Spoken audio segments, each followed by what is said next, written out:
இன்று தேசிய கட்சிகளாக இருந்தாலும் சரி, தமிழ் தேசிய கட்சிகளாக இருந்தாலும் சரி, சுயேட்சை குழுக்களாக இருந்தாலும் சரி, தேர்தலில் வெற்றி பெறுவதற்கு புலிகளின் தலைவரின் புகைப்படங்களை பயன்படுத்துகின்றார்கள், பெயர்களை பயன்படுத்துகின்றார்கள். ஆனால் யாருமே தமிழர்களின் நலன் சார்ந்த அரசியலை முன்னெடுப்பதில்லை என்பது அனைவருக்குமே தெரிந்த விடயம். அந்த வகையில் தான் முல்லைத்தீவு கரத்துறை பற்றி முள்ளியவளை கிழக்கு பகுதியிலே புலிகளின் தலைவரின் புகைப்படத்தை பொறித்து அருகிலே வீட்டு சின்னத்தை பொறித்து வீட்டுக்கு வாக்களியுங்கள் என்று நோட்டீஸ் கொடுக்கப்பட்டிருக்கின்றது. இது தொடர்பான விசாரணைகள் ஆரம்பிக்கப்பட்டிருக்கின்றது. மற்றொரு பக்கம் தேசிய மக்கள் சக்தி சார்பாக அல்லது அவர்களின் பிரசாரங்களுக்காக ஒரு பாடல் வெளியிடப்பட்டது. அந்த பாடலிலே புலிகளின் தலைவருக்கு யாழ்ப்பாணத்திலே வெண்கல சிலை அமைப்பது தொடர்பாகவும், அதை தவிர புலிகளின் தலைவரின் பெற்றோரின் பெயரிலே இறங்கு துறைமுகம் அமைப்பது தொடர்பாகவும் அதிலே வாக்குறுதி வழங்கப்பட்டது.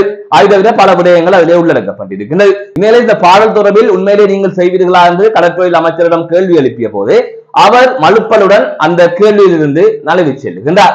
ஆகையால் என்ன நடக்கின்றது இது தொடர்பாக இந்த தொகுப்பிலே விரிவாக பார்க்கலாம். எதிர்வருகின்ற 6ஆம் தேதி உள்ளூராட்சி மன்ற தேர்தல்களுக்கான வாக்குப்பதிவுகள் இடம்பெற இருக்கின்றது. எப்படியாவது நாங்கள் சபைகளை கைப்பற்றி ஆக வேண்டும் என்று தேசிய மக்கள் சக்தி உட்பட்ட அனைத்து கட்சிகளுமே தற்பொழுது போட்டி போட்டுக் கொண்டிருக்கின்றது. இந்த நிலையில் தேசிய மக்கள் சக்தியை விட நாங்கள் அதிகளவான சபைகளை கைப்பற்ற வேண்டும் அல்லது அதிகளவான உறுப்பினர்களை கைப்பற்ற வேண்டும் என்று தமிழரசு கட்சி ஒரு புறம் போட்டி போட்டுக் கொண்டிருக்கின்றது. மற்றொரு பக்கம் தமிழ் தேசிய மக்கள் முன்னணி போட்டி போட்டுக் கொண்டிருக்கின்றது. அதை தவிர பல கட்சிகளும் களத்தில் இறங்கி போட்டி போட்டுக் கொண்டிருக்கிறார்கள். இந்த நிலையில் தான் தேசிய கட்சியாக இருந்தாலும் சரி, தமிழ் தேசிய கட்சிகளாக இருந்தாலும் சரி, சுயேட்சை குழுக்களாக இருந்தாலும் சரி, தாங்கள் இந்த தேர்தலில் வெற்றி பெறுவதற்காக புலிகளின் தலைவரின் பெயரை பயன்படுத்துகின்றார்கள். இந்நிலையில் தான் முல்லைத்தீவு கரைத்துறை பற்றி முள்ளியவளை கிழக்கு பகுதியிலே வீட்டு சின்னத்திற்கு அருகிலே புலிகளின் தலைவரான பிரபாகரனின் புகைப்படத்தை போட்டு வீட்டு சின்னத்திற்கு வாக்களிக்குமாறு வீடுகளுக்கு சென்று மக்களிடம் நோட்டீஸ் கொடுக்கப்பட்டிருக்கின்றது. இதனை அப்பகுதி வேட்பாளர் செய்திருப்பதாக கூறப்படுகின்றது. அதை தவிர இதிலே ஒரு முக்கியமான விடயம், அந்த குறித்த வேட்பாளர் இதற்கு முதல் விடுதலை புலிகளின் தலைவரின் சாதி தொடர்பாக விமர்சித்த ஒருவராகவும் அவரை கேவலப்படுத்தும் விதமாக பேசிய ஒருவராகவும் அவர் பார்க்கப்படுகின்றார். அது தொடர்பான ஆதாரங்கள் இருப்பதாகவும் சில ஊடகங்களிலே செய்திகள் வெளியாகிக் கொண்டிருக்கின்றது. ஆகையால் அவரை விமர்சித்து விட்டு தேர்தல் நேரத்தில் வாக்குக்காக அவரை பயன்படுத்துகிறார்கள். இது ஒருபுறம் இருக்க, தேசிய மக்கள் சக்தி ஒரு பாடல் ஒன்றினை வெளியிட்டிருந்தது. அதாவது நகரசபையில் நாங்கள் வெற்றி பெற்றால் என்னென்ன செய்வோம் என்கின்ற அடிப்படையில் இந்த பாடல் அமைந்திருந்தது. அதே போல ஏற்கனவே வல்வெட்டித்துறை ஆட்சி செய்த கட்சிகள் தொடர்பாகவும் விமர்சனம் முன்வைக்கப்பட்டது. அதை ஏனைய கட்சிகள் தொடர்பாகவும் விமர்சனம் முன்வைக்கப்பட்டது. இந்நிலையில் அவர்கள் அதிலே கூறுகின்றார்கள், வேலுப்பிள்ளை பார்வதி அம்மா பேரிலே புது துறைமுகம் அமையவே என்று குறிப்பிடுகின்றார்கள். அதை தவிர புலிகளின் தலைவர் பிரபாகரனுக்கு வெண்கல உருவச்சிலை அமைப்போம் என்றும் கூறுகின்றார்கள். வரலாற்று மண்டபம் அமைப்போம் என்றும் கூறுகின்றார்கள்.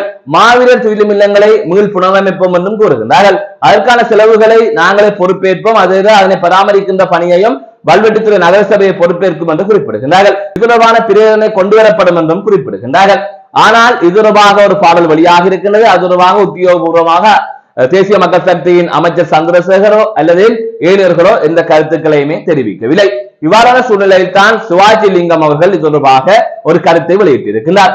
அதாவது இவ்வாறு புலிகளின் தலைவரின் பெற்றோரின் பெயரில் இறங்குதுறை அமைப்போம், அதை தவிர பிரபாகரனுக்கு சிலை அமைப்போம் என்று கூறுகின்றார்கள்.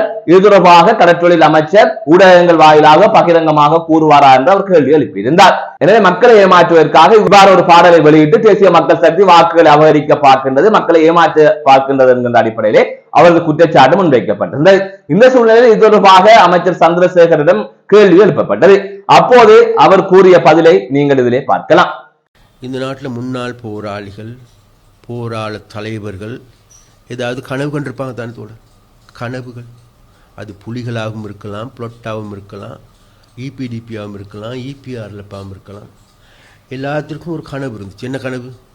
தமிழ் மக்கள் நிம்மதியாக தன்மானத்தோடு வாழ வேண்டும் என்று. இந்த தமிழ் தலைவர்களால் இன்றைக்கு அந்த தன்மானத்தை கட்டியிருக்க முடியுமா? அவருடைய அர்ப்பணிப்புக்கு அருகில் வர முடியுமா இந்த தமிழ் அரசியல்வாதிகளுக்கு? நாங்கள் அப்படி இல்லை.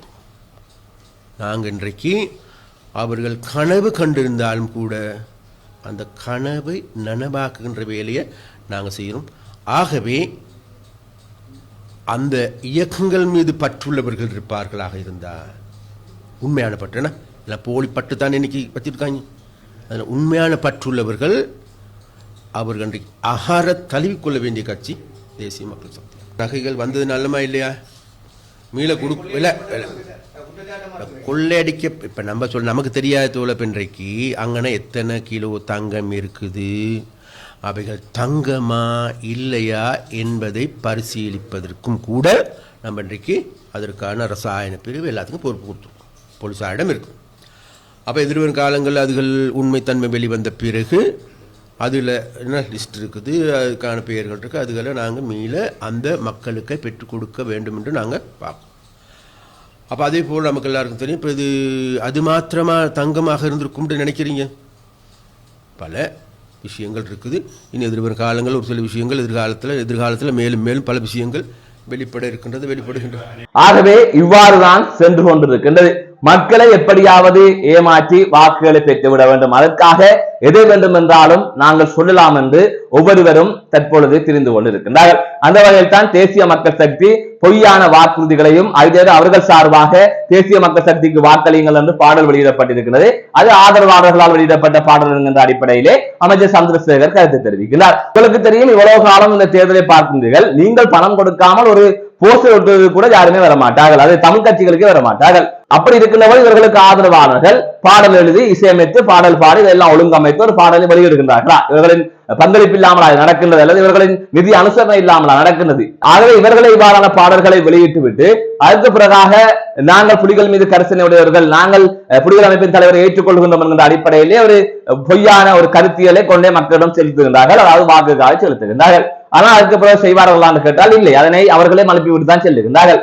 ஆனால் இதில் நேரடியாக அவர்கள் கூறுவார்கள், ஒருவேளை வாக்குக்காக செய்யாவிட்டால் நேரடியாக கூறுவார்கள். ஆனால் கூறினால் தென்னிலங்கையில் அவர்களுக்கான வாக்கு பாதிப்படையும். ஆகவே தென்னிலங்கையில் இருக்கின்ற இனவாத கட்சியான பொதுஜன பெரமுன எல்லாம் இதை எடுத்து ஒரு பிரச்சாரம் செய்யும். அவர்கள் இவ்வாறு புலிகள் அமைப்பின் தலைவரை கொண்டாடுகின்றார்கள், பயங்கரவாதிகளை கொண்டாடுகின்றார்கள் என்று அவர்கள் சொல்லுவார்கள். ஆகையால் இது அவர்கள் நினைத்தால் கூட செய்ய முடியாது என்பதைத்தான் நான் இதை தெளிவுபடுத்துகின்றேன். அப்படி இவர்கள் செய்வதாக இருந்தால் கூட, செய்ய விருப்பம் இருந்தால் கூட, ஆனால் அது செய்ய முடியாது. இந்த நாடு ஒரு இனவாத நாடு, அது இன்னுமே அதிலிருந்து அது விலகவில்லை. அதனை தாண்டி எந்த அரசு அமைவதாக இருந்தாலும் பெரும்பான்மை மக்களின் வாக்குடன் தான் அமைய வேண்டும். பெரும்பான்மையான சிங்கள மக்கள் பார்வையிலே அதை தவிர இனவாத கட்சியை தூண்டுவதன் அடிப்படையில் பிரபாகரன் அவரே ஒரு தீவிரவாதியாகத்தான் அவர்கள் பார்க்கின்றார்கள். அப்படி இருக்கின்ற போது இதிலே எந்த மாற்றமும் இடம்பெறாது. இப்படி ஒன்றை செய்தால் தேசிய மக்கள் சக்தியின் எதிர்கால அரசியலை பாதிக்கும் என்பதை அனைவருக்குமே தெரியும். ஆக இப்படி இருக்கின்ற போது ஏன் மக்களை வீணாக ஏமாற்ற வேண்டும் என்கின்ற ஒரு கேள்வியைத்தான் இதை எழுப்ப வேண்டியிருக்கின்றது.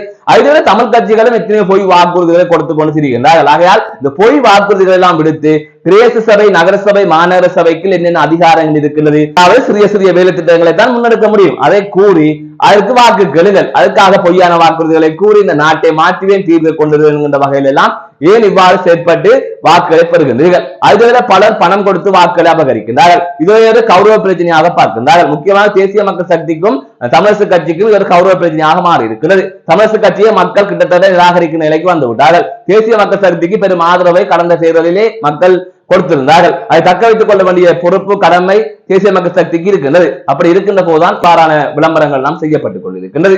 மீண்டும் ஒரு காணொலி சந்திக்கின்றேன். நான் நடராஜ் சஜயகாந்த்.